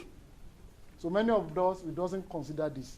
For people that are into water business, many a time when you send them out, and they said we have wastages, they are shrinkage, and we need to take care of them. Let's move forward. And for the estimation of price, this is the route you need to follow. You need to know the cost of the material, the cost of labor, the overhead cost. Overhead cost means all other costs less your labor cost. So you're going to have a total cost. Then for you to have the operating cost, you must add your freight almost immediately. In this case, freight plus delivery. Remember, in Nigeria now, you have a stamp duty for deliveries. Even if it is cash delivery, you don't know. That 50-50 naira they charge. You don't know? Okay, now, no wala. By the time you give your statement of account to somebody, for me, sometimes it comes to up to 12,000 some months. And I look at it and say, why? Let somebody even dash me myself 12,000 this month. What's going on? You remember? Then margin. For you know, we mentioned the issue of profit. For you to do a business and said you are doing it very fine, a margin must be there. Don't do all of this cost of material and say I just want to enter market. Even if it's only 1%. And please try as much as possible to do in percentage. It helps a lot. It brings some. Don't say add 5 naira. What is 5 naira of that 50 naira? What is 5 naira of 100 naira? If everybody is adding 5 naira, are you getting it? Your product is 100 naira, mine is 200. Everybody is adding 5. We are not getting the same profit margin. You understand? Good. And if after you might have gone through all of this, that's when you can have a price. Good. When you now have a price, what happens? That is your own price in your own company. Your personal price. You have environmental factors. So let's move on. And I'm going to say, okay, I can leave this one. Where you have the slide, you can actually look at it. Overhead, I try to explain it. Fixed expenses, what are they? Variable expenses. Then what we call cost of goods sold, which is equal to cost of sales. This is for accounting purposes anyway. You can read through it.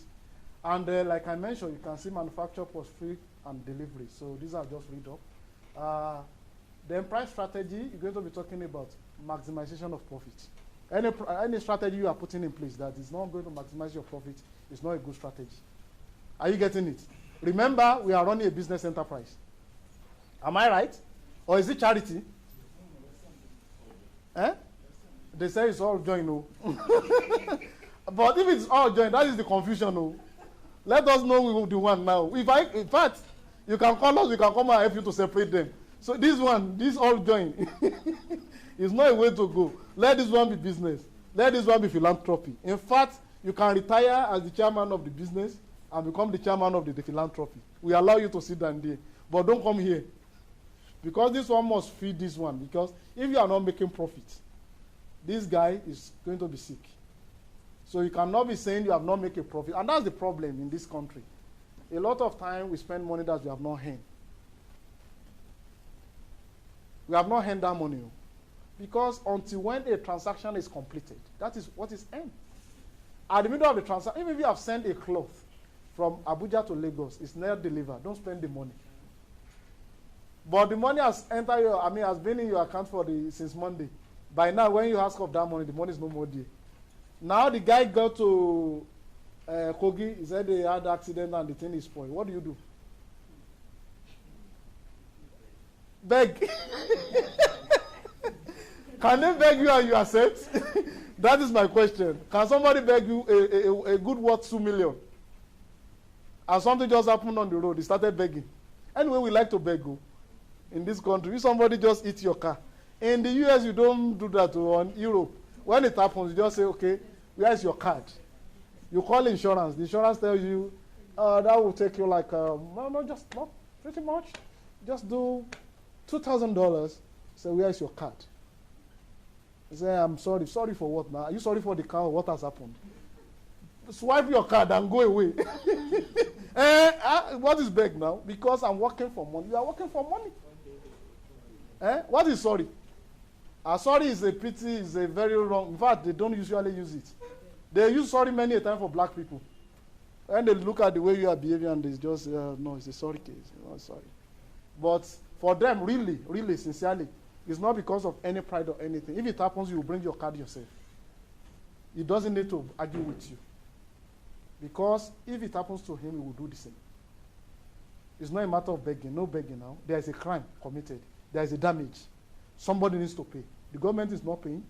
The cannot pay. Somebody must pay now. So who is paying between me and you? That's the issue we are discussing. It's not a matter of saying, please, sorry. Sorry is not going to do anything. You understand? So the key factors are, like I mentioned, competitors offering. The position you want to be in the market determines your price, your target customer, and the niche. For example, like we are saying, if you are selling the same water, the way people are selling, do you know Abuja price for bottled water is different from Ibadan? All of us are producers of water. Meaning that if I've decided to carry my home to Suleja and somebody is in central area, are we selling the same thing? And we are saying FCT. That is why you see why many associations cannot work. Because the technical work they're supposed to do the nitty-gritty to say, FCT area, this is your price. They don't have that time to do it. Or they don't have that competence to do it. However, they want to be union leaders and be making money from the contributions that our members are making. I think this is the most important one that I want everybody to look at. It is calculation, but really, you need to know what goes into pricing, really. And I'm going to be doing this between product and services and why each of them. I call them pricing codes. This is the way you determine your price. If you get this slide from this class today, it's okay. Leave the rest. So the first one is cost plus. It's a pricing code. They use it in manufacturing. Are you getting it? If you're a manufacturer, that will work for you. It is cost of whatever you are doing plus X, where X is equal to your OPEX. Your OPEX means operating expenses. As we move forward, I'm going to define operating expenses. In fact, it has been defined before. Then plus margin, as simple as that. If you get that code right, just go and put it somewhere. Anytime you want to determine your own price, then you need to get into what is your OPEX, what is your margin, as simple as that. The number two thing is demand. There are some sales that you need to make based on demand. So if your kind of goods or services on demand now, you need to actually determine your price considering the volume. If you are a consultant, how many pages of document are you reviewing? Is it 500 page? Then what is going to be the margin? The two of them give you what you are to charge. And the margin is a function, is an abstract thing in services. It's a function of your qualification, competence, experience, and exposure. There are some languages that when you are writing it, if it is for UN now, there are some way that you write for United Nations. If they are not just saying it, you are not communicating. There are ways you write for World Bank. It's a style. So if you have done anything in your life, for example with the World Bank, and you have understand that one, it's an added advantage. So that's why they get back to you, because they don't want to try a new guy that they are going to be teaching the writing method. If you are the one that writes for publications, international publications, there are ways that you write. So that is your margin. If your kind of skills or services is demand driven. Then there is one that you call the pricing code for competitiveness. When you want to fight your competitor, what do you do? For example, you have similar commodity and there's a market price. An example of this that everybody will be able to interact with is cement. What happens to the price of cement? Do you know? What role does Dangote play in the price of cement in this country? Is there anybody that understands that story? Is there anybody that understands what happened? Go ahead, ma. What happens between Dangote and others? When they crash the price. Does it crash the price? At what point? It crashed the price. What happens? Okay, let me allow us to get it right. About 10 years ago, which cement was the leading one in this country?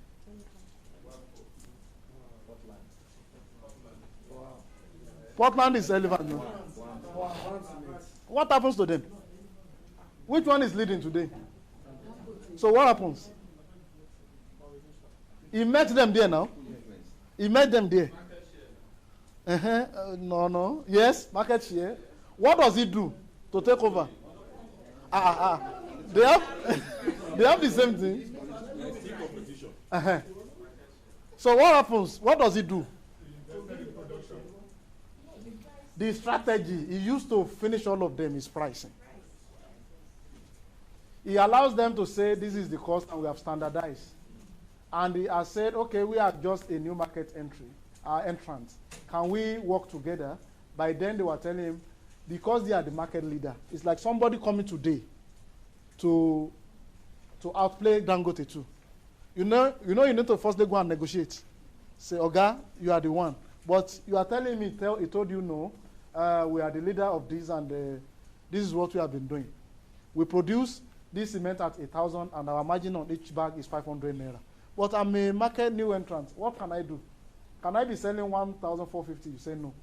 Can I be selling 1,400? You say no. Okay, and he was looking at them. While they were doing that, he was building huge capacities. Remember I mentioned volume. So when he has volume, because I'm going to tell you a life story about this again. Somebody just, I think 2 months ago, I was at a meeting. And as at the time Dangote took this decision, they have nothing less than, I think, 12 trucks of elephant cement in their store. And when Dangote took that decision to say, okay, you guys are selling at, the issue started when the cement was between 1,250 and 1,500, if you could remember, before it goes to 2,000 and every other thing. So he just told them that, okay, they are doing 1,500, okay, I'm ready to lose after his analytics to say, okay, well, how much are we losing if we sell at 1,250? Good. So they now told him, okay, it's going to be like, we are going to lose like 10 billion. Can I lose 10 billion as a business and still survive? He said, yes. 10 billion, yes. Can those guys lose 10 billion and still survive? No. Okay, they can survive with 10 billion. What if I lose 20 billion? They say yes, from his analysis. You know, because you're actually changing this scenario. So when they're actually changing it, they are saying, yes, at 20 billion, if we still lose, we are not dying. Can they lose 20 billion and they will not die? They say, at 17 billion, all of them will die. Say, okay, I'm standing at 20 billion. Go and sell at this price. And I'm standing here to wait for them. So when they started, they started talking about what are we now going to do. Do you know what he did? After he flooded the market with the volume he has produced, and he has fixed that price, he told those other guys that are distributors, that are stranded already, to say, sell it off at my price, tell me the differentials I'm going to pay. So One of my clients I was talking to 2 months ago told me that story, and it was like, they came and evaluated the total number of elephant cements. And they said, if you sold at 1,250, this is the amount. So the 250 on each bag, our guy is ready to pay.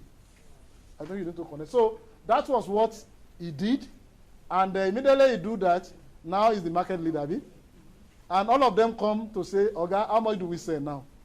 The one that pained me mostly when I was listening to this is that really I can't see my elephant cement again. No. All these paper bags that we used to know, we had this cement now. And they told me they are still producing. They said they are in the country, they are still producing. You are saying hard too. So that is the issue around pricing and the strategy around the price. Then again, there's what we call markup. For markup, you have 2 things that you need to know. There's a difference between markup and margin. What's the difference between markup and margin? Anybody? Hello? Hello, are we sleeping? We are tired. Okay, oh yeah, let's talk about. We are analytical now. We are going beyond. So, what is the difference between markup and cost and margin? When you say you have a markup and you have a margin in your business, what's the difference? Mm-hmm. Okay. Whereas margin considers the other cost that you listed. 50%, sir. 50%. You got one perfectly well. The other one? Your margin is a component of the markup. Not really. It is, but it's an estimation you can get, but it's not. I want the definition of margin in relation to markup so that we can get it clearly. Okay, because of time. For markup, those one is the range. Well, for markup is a function of cost, like you mentioned. While the margin is a function of selling price. You understand? So you can have a markup, you might never hand that markup. Because if you have not consummated a sale, it will never come back. You can only have a margin when you have sold. Make sense? It doesn't. Okay. You are the one to determine the markup. This is the thing. I bought it 1 naira. My markup, you tell your staff, is 2 naira. So you must sell it 1 naira 20 kobo, whatever. As at the time you have determined a markup on it, it's existing. It's not functional. You have not sold. But there's a markup documented. The moment you consummate that sales, which peradventure, you might see somebody that say, I want to pay 1 naira 15 kobo. And you say, okay, it's buying how many units? Go and sell. You have programmed your system to 1 naira and 20. Now you are doing 1 naira and 15. So the markup you have put is 20 kobo. The margin you are getting is 15. Margin is realistic. That is why it has to do with selling. The selling price is a function of, so as we need to understand all of this, because when we blow all this language, particularly to people that are more advanced than or in the advanced world, they know the difference. The moment you are talking, that's why they switch off on many Nigerians when they are discussing business. That this guy does not know what he's saying. They just look at you and shake their head and say, no, he doesn't know. He's talking about markup and are you mixing up? You say, no, I'm not mixing up. They say, explain. And you look at it and say, no, I'm saying the right thing. You are not saying the right thing. No. So that is why all these small things on our fingertips in this class. So markup is a cost plus customer's rate. So that's a way of determining the markup. This is the calculation. You know the cost plus the customer's rate. Remember, I just mentioned now, the customers might not be the same thing. So whatever you know the rate for Abuja now, I have 3-bedroom flat in Abuja. I built it 4 million. I built another one in Kogi. I built it 4 million. It could be even the same price. But Abuja rate, you cannot give my house less than 500,000. In Kogi, you can do 250. I know in so number of years, in 5 years, I'm realizing my money in Abuja. In 15 years, I may not realize in Kogi. It's a function of me now taking a decision. Do I want to be building in Abuja or in Kogi? Are you getting it now? But they are both businesses. We are both builders in the same sector. Premium. Premium means, when they say premium price, unique product, and you must understand the product life cycle. What is important here is the product life cycle. If it is a new product, that's when it is unique. The moment you have substitutes, you cannot be tagging premium price again. Because somebody is like what you have, there are, what was it called, toys in the US. When you see some of them, exactly from the one you have from China, the one from US is $40. This one is $10. Exactly the same functionalities. If you want to understand what I'm saying, some of you have learned about, you have heard about the new substitute to Android now that is coming up. You don't know? Ongmengo, what do they call it? So you don't understand there is a war between US and oh, that war is leading to saying, I just thought of it last week and they said they are launching 1st of June. Is it 1st of July? Good. So that kind of a thing is telling you that you could eventually come up with this smartphone that will be less than 5,000. Huh? And the moment they come to Nigeria, say it's going to do the same thing Samsung is doing for you. May God bless you. I travel with my Infinix. When I went to the US, some of them have never seen Infinix in their life. And I look strange. So they look at me, I look at them. What is your problem? What is my problem? Can we interface? Say no. Okay, what are the software that can interface together? They said no. Then leave it now. Can we do WhatsApp? They said they don't want to do WhatsApp in the US. It's locked. Okay, what do you do? They tell me, group me. What is group me? I download it. Okay, I will download it and use it for you alone. I can't see anybody in Nigeria on group me. I'll go back to my Africa and take this one. But I have an option. It is them that they are screwed up. Because all about their life is Apple. That is why even if you send some information to them or they send some information to you, you can see some mix-up.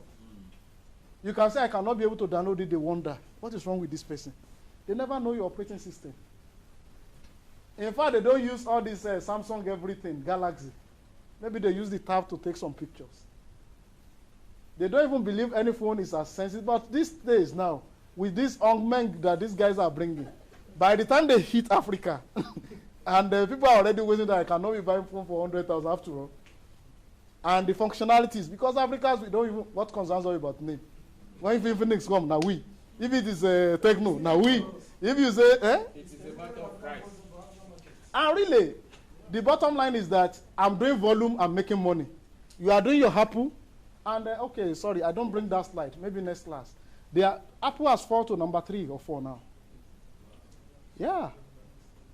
And I don't even think it's a Samsung that is leading. One is it Vivo? They mention one name. And those ones, they just don't. Do you know, in all of this, part of the thing is that you focus where you can make the money. There are monies in the Southeast Asia more than Africa. And they have, for example, Indonesia has like 400 million. So that's like half of Africa. So when I go and sit down in Indonesia, do I need Africa? And instead of selling at 50 naira, I can sell comfortably at Indonesia at 75 naira. Do I need Africa? Or do you take the Indian market over 1 billion people? So remember, all these ones, you can only talk about premium when you have a new. So now, when people even see this Ongmeng, they don't know what it is, but they want to try it. So some people are going to pay premium. Remember, for every phone that is being released, just check after 1 or 2 years.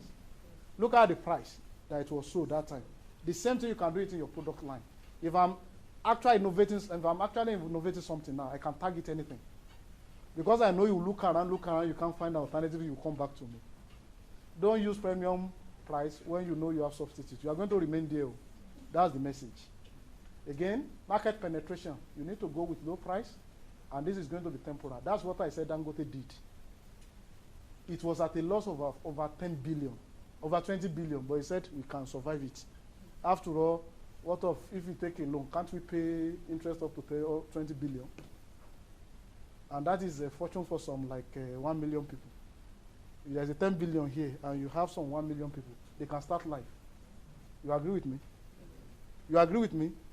They are cracking the joke now. They said there was a snake that ate 7 million. And somebody was telling me that that's a fortune for 7 people. 1 million per person. So where is that snake? Let's even clean the snake. Let it sound. Then you need to consider again the economy. For you to calculate to estimate your pricing within an economy, when you are in an economy, and you want to know where do you place, you need to look at what volume. Again, I usually talk about Nigeria. Sorry, it's my country. But Nigeria is not an economy, it's just a marketplace.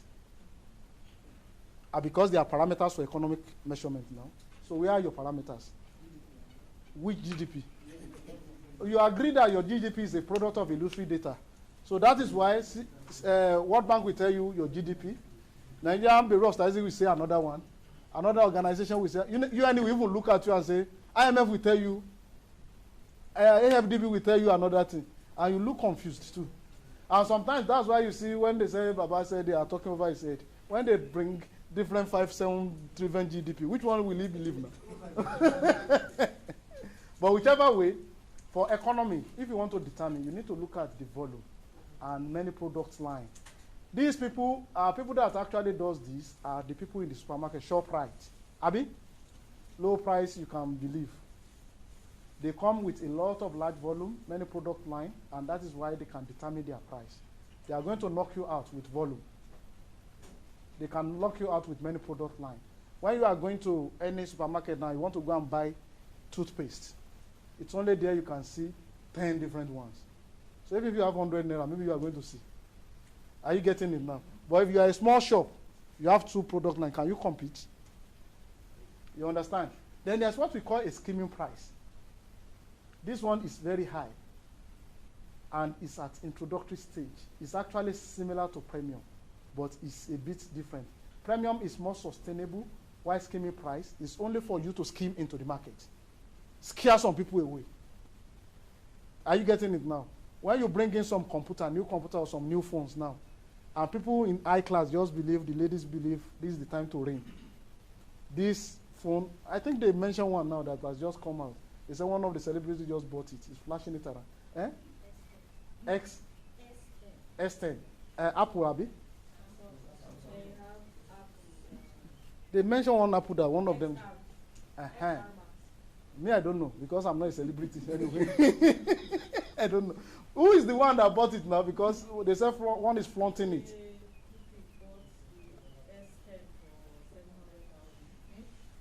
Naira, $1. Within how many weeks? May God bless you. That's skimming price. And sometimes there are some products they just release to Africa, particularly Nigeria. They will hold it on in the US, introduce it to Africa, because many a time they use you to determine the price for other part of the world. After all, you can buy anything now, even if you don't need it. You know now. Can't you go visit some people, you see cars, and you say, what are they doing with it? Remember the other one that they arrested now? 47 new cars. In the house of, is he a director of PAMSEC? He's a director now. Status cars, status cars. And you ask them, is he going to be going out with one every month? I mean, one every day in a month? Even if it is that, it's supposed to have 30 now. But he has 47. So when they do anything, they believe you buy. But honestly, they know Nigeria has money. That's why you don't win grants. I'm telling you, they believe you are rich. I swear to God, I'm serious. They say, Nigerians? Okay, many a time when I travel these days, I go with cash. Many a time when I bring out $100, all of them run away. I mean, I was carrying $100 so that it can be smart in my pocket. They will, may God bless you, sir. They will start, they just put you for one side, say, wait. And many a time I do it with pride, anyway. Yes, now.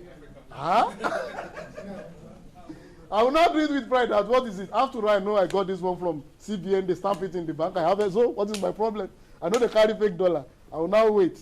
They will check. Screen that. Say, no. Check under Mercury. $100. Okay. They will now take many of your information. The mark has many.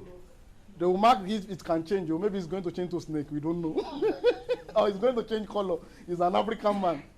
You know, that's the kind of thing they do because they know they can do a lot of skimming prices here. Then there are some psychological pricing. This is the best tool if you want to catch women. You don't understand? See emotion now. just brand it, make it. It's nothing, no. But you can see yellow, blue, everything. Oh, the moment you flash it online first, it's already warming up to buy. And you now start putting some faces, some nice words, lovely words to it. It's already, it doesn't know what it is. But do something that is very original, very good, and paint it black. And say, woman should go and buy.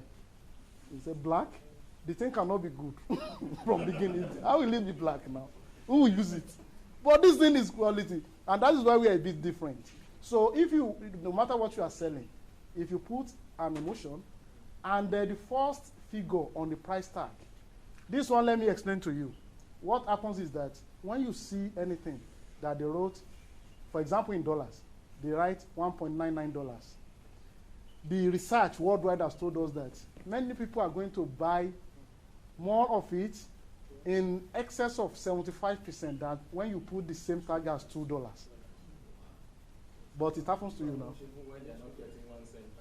Because that 1 cent, you will not even get the change.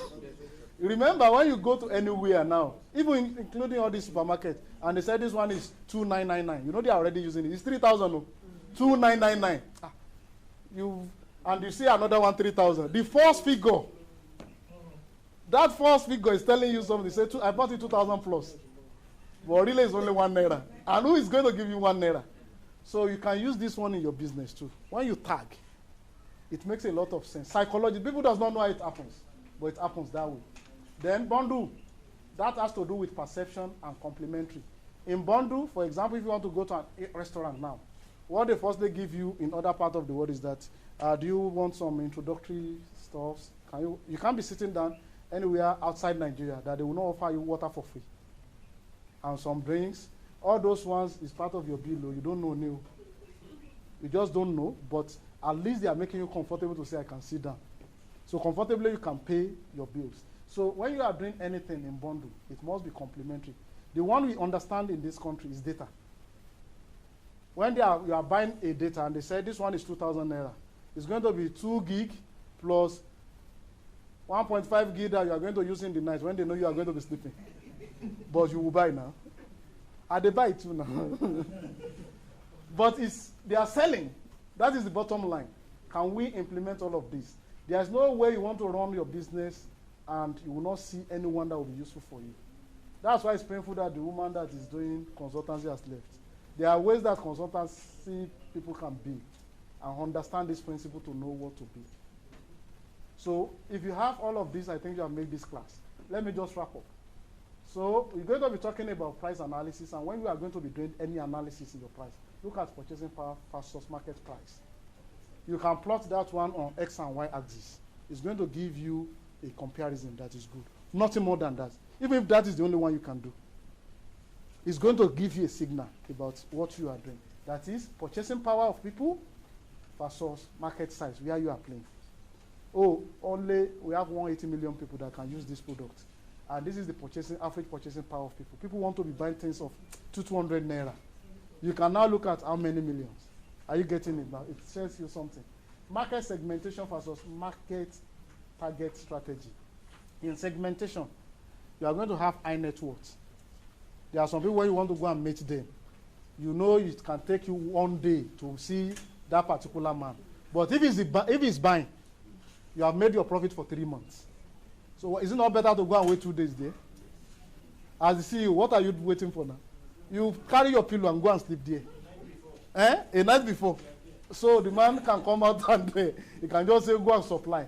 You understand? So you need to segment those people into a group. And then, as a CEO, you now plan. For the next 2-3 months, these are the people I want to be seeing. And this is the market I'm focusing. Leave other people on your staff in the office to be doing this small one. But please move to go and get this guy. You remember, there are only 3 or 4. But those are your home clients as the CEO. So that is the segment. Then, product demand versus changing price. That is common. Product features and performance.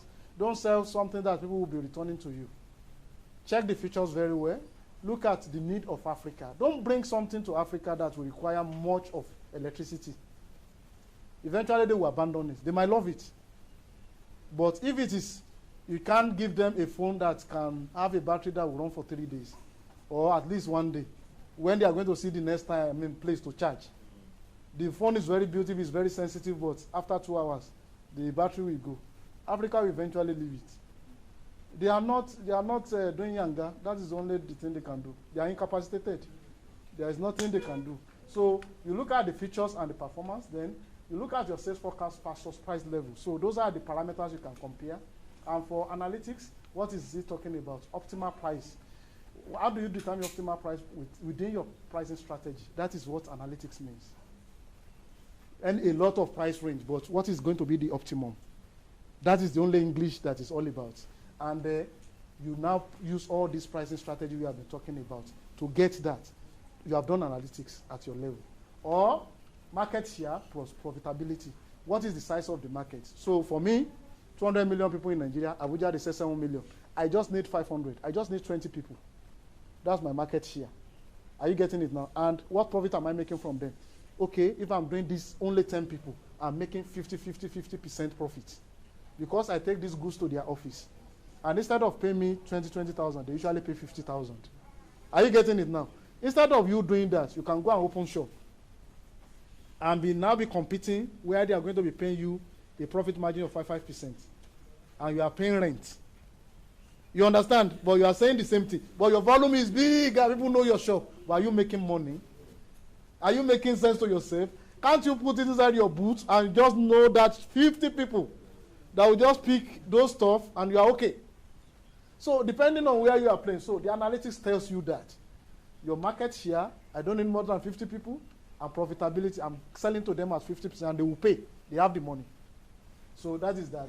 Then at the end of the day, all these analytics should be able to key into your corporate goal and strategy. Remember the goal you need to set from beginning. Remember, we said either philanthropy. If you are doing philanthropy, you go to Alimajiri and IDP camps. That is your business area. Don't come and compete with somebody that is out for profit. Because his eye is not looking like your own eye. You understand? You don't have the same corporate goal. Somebody that is saying, I still want to do something for Abuja community. It's not the same goal you are having. Somebody that is in public service, whatever he does and in hand is only income. Nothing like expenditure back to government. You can't compete. So your corporate goal must be clear from beginning to know what you need to adopt. And the application could cover all these areas. Optimization of price, volume, and profits. You can cover low-hanging fruit. If you run your analytics, you are going to see some low-hanging fruit. So these are opportunities I'm not saying before.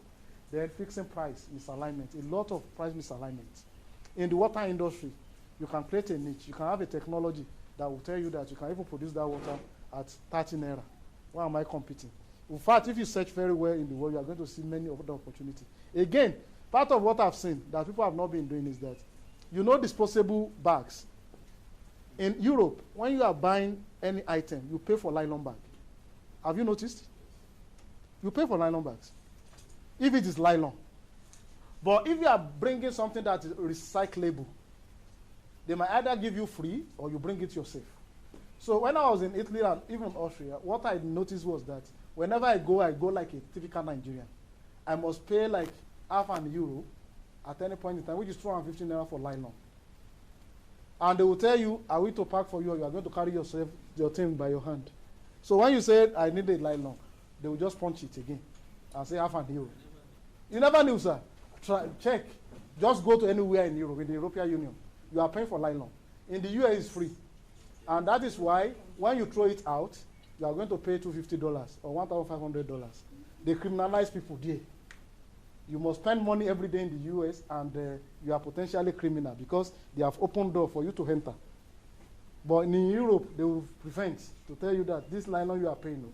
In Nigeria, we don't do any. You don't, nobody knows. So really, what I'm saying is that there could be a lot of price misalignment in what you are doing, because in fixing this price misalignment, when you do your analytics, it tells you clearly, okay, why am I buying this kind of a bundle? At the end of the day, it's not even giving me the kind of services I want. Then if you have a sales force, you have a sales team in your company, it gives them some confidence. Many of us does not praise people that are selling. We don't even know they are the ones selling. You have a team of 5 people that are your sales force. All what you are saying as the chairman of the company is that we have made 5 million. Who made what? Did you analyze? Do you know the man is not happy? Because he's the only one making the sales, the other 4 people are not doing anything. But you have grouped them together. After all, what you know is your bank alert. Am I right? Am I right? Some CEOs will go and sit down in Calabar enjoying themselves. And this is the company running, they say yes. Who is doing what? You don't know. So analytics will actually spike it up to let you know, oh, this is the guy that is doing the wonder. Then you need to know your customers in details. It assists you a lot to know customer by customer. Who are they? What are they doing with me? Many of us does not even know customers that we need to reward after the whole year. Do you know? Check your business now. Which one? Which one has paid the highest bill? Which one has contributed the highest? So we just lump everything together and we think we are fine. So, and I think I will not bother much. These are read up. If you want to do optimization, these are the considerations. If you want to do micro segmentation, these are the options. You need to do some value-based pricing. This is another thing entirely that we might need to discuss some other time because of time. And you could, if you are looking at quick wins that you can use analytics for, like I said, misalignment, including price waterfalls. What are the things that are causing your price to fall in the whole business? Then you can actually come up with a price dispersion chart yourself. Are you getting it? Having different price for the same goods in the same company. Because you have different range of customer. When you have segmented them, this one is paying, my profit from this one is 50%, this one is at 30%. After aggregate, you see the profit of 5 million. But what has given me 2 million out of 5 million? What has given me the 3 million or even 4 million? Maybe it's only 20% of them that has given you that 4 million out of 5 million. This is going to tell you. Then determine on-tap pricing power and a lot of stuff. And I think I've done that. Thank you very much because of our time. And I hope I've spoken to some people. And if you have gained something today, I think it is worthwhile. Take just few of them to your office on Monday, use it. Don't use everything. I don't want you to get confused. Thank you very much once again. So I think, yes, we are at 12:30. We are still fine. So the next thing that we need to listen to now, not the DG will come last. We are going to give him, we are listening to you by one. Yes, now. So can we have the business pitch?